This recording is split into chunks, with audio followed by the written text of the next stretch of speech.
طور پر یہ خاوند اور بیوی کا رشتہ یہ تمام رشتوں میں سب سے اہم رشتہ ہے، سب سے بڑا رشتہ ہے، سب سے بنیادی رشتہ ہے۔ پہلا رشتہ جو اللہ تعالیٰ نے اس کائنات میں قائم کیا وہ آدم اور حوا، میاں بیوی کا پہلا رشتہ میاں بیوی کا ہے، اور جنت میں بھی رشتہ میاں بیوی کا ہی رہے گا۔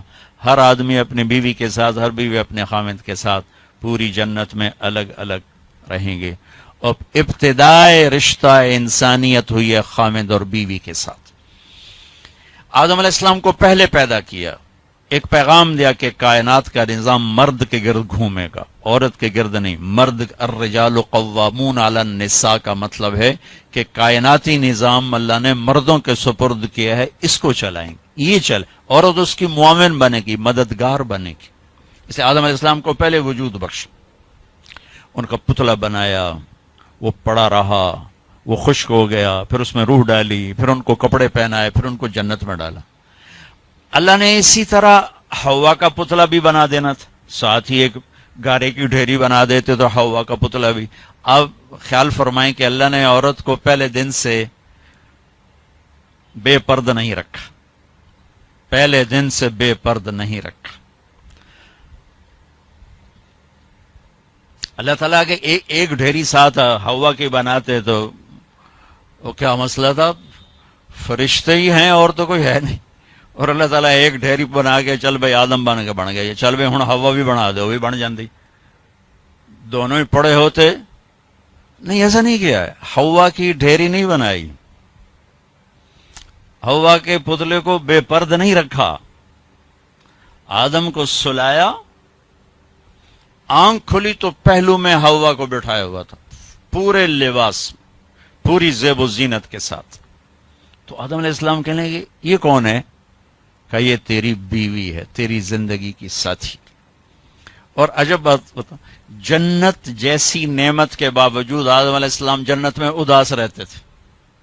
ماں جی آئی تو تاں بیدا دل لگا، نہیں تو جنت میں بھی اداس رہتے تھے۔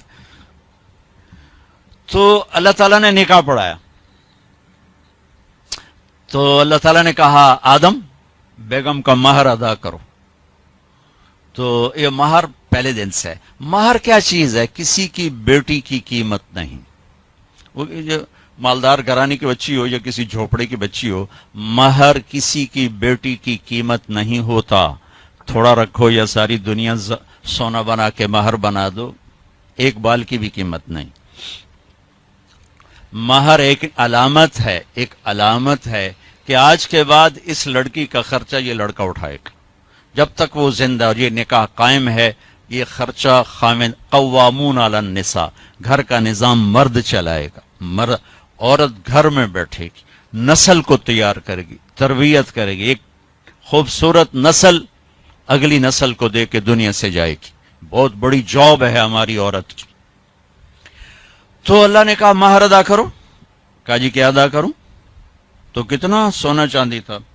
تو اللہ تعالیٰ کہتا 10 من سونا انہوں چاہ کے دے۔ تو میرے رب نے کہا آدم تیری نسل میں میرے محبوب آنے والے ہیں، ان پر ایک دفعہ درود پڑھ دے، یہ تیری بیگم کا مہر ہے۔ ابھی آپ کا تو تذکرہ ہی کوئی نہیں ہے سوائے اللہ کے، کسی کو نہیں پتا کہ میں کس کو بھیجنے والا ہوں اور کیا کرنے والا ہوں ان کے لیے، لیکن آدم علیہ السلام کو اشارہ کر دیا کہ تیری نسل میں میرا محبوب آئے گا، تو اس پہ ایک دفعہ درود پڑھ بھائی، یہ تیری بیگم کا مہر ہے۔ یہ انسانیت کا پہلا رشتہ ہے۔ والدین کے حقوق کے لیے چند آیات، اولاد کے حقوق کے لیے چند آیات، بہن بھائیوں کے حقوق کے لیے چند آیات ہیں، خاوند بیوی کے لیے سینکڑوں آیات، پوری سورت اتری ہے، سورہ طلاق، پوری سورت، سورہ نساء، سورہ طلاق، سورہ مائدہ میں، سورہ بقرہ میں، سورہ آل عمران میں اللہ نے سینکڑوں آیات اتاری کہ یہ رشتہ باقی رہے، کیونکہ اس میں کمزوری ہے، اہمیت کے باوجود اس میں ایک کمزوری ہے کہ ایک بول پہ ٹوٹ جاتا ہے، باقی رشتہ ٹوٹتا نہیں۔ میں اپنی ماں کا فرما بردار ہوں یا نافرمان ہوں، ماں بیٹے کا رشتہ نہیں ٹوٹتا، باپ کا باغی ہوں یا باپ کا خدمت گزار ہوں یہ رشتہ نہیں ٹوٹتا، بھائی سے لڑا ہوا ہوں یا صلح ہے یہ رشتہ نہیں ٹوٹتا، لیکن خامند اور بیوی کا رشتہ ایک بول پہ ٹوٹ جاتا۔ میرے نبی نے فرمایا علی طلاق سے بچنا، جب طلاق دی جاتی ہے تو اللہ کا عرش کانپ اٹھتا ہے، اللہ کا عرش کانپ اٹھتا ہے جب بے جا طلاق دی جاتی، ضرورت کے تحت تو طلاق رکھی گئی، لیکن جیسے آج کل کی طلاقیں ہو رہی تو اللہ کا عرش کانپ اٹھتا ہے۔ میں اسلام آباد سے آ رہا ہوں تو وہاں ایک بچی ملی مجھے، کہا کہ مجھے طلاق ہو گئی کہ سسرال والوں کا تیرے ابے گڈی تو دیتی کو نہیں، چل واپس، اور خود وہ ڈاکٹر ہے جی، طلاق ہو گئی۔ تو اس طرح جب ظلم و ستم ہوتا ہے تو پھر اللہ کا عرش کانپ اٹھتا ہے۔ تو یہ رشتہ کیسے گزارنا ہے کہ زندگی خوبصورت ہو جائے؟ چونکہ میری بات سن لیں غور سے، آپ مالدار لوگ بیٹھے ہیں، پیسے سے آپ زندگی کو خوبصورت نہیں بنا سکتے، گھر خوبصورت بنا سکتے ہیں، گاڑی خوبصورت لے سکتے ہیں، زیور خوبصورت خرید سکتے ہیں، زندگی کی خوبصورتی کا تعلق ان چیزوں سے نہیں ہے۔ زندگی کی خوبصورتی صرف میرے نبی کی غلامی میں ہے۔ نبی پاک صلی اللہ علیہ وسلم ایک پاکیزہ زندگی لے کر آئے، جو اس کے پیچھے چلے گا اس کی زندگی میں حسن آئے گا، جمال آئے گا، کمال آئے گا، باقی ویرانیوں کے سوا کچھ بھی نہیں ہے۔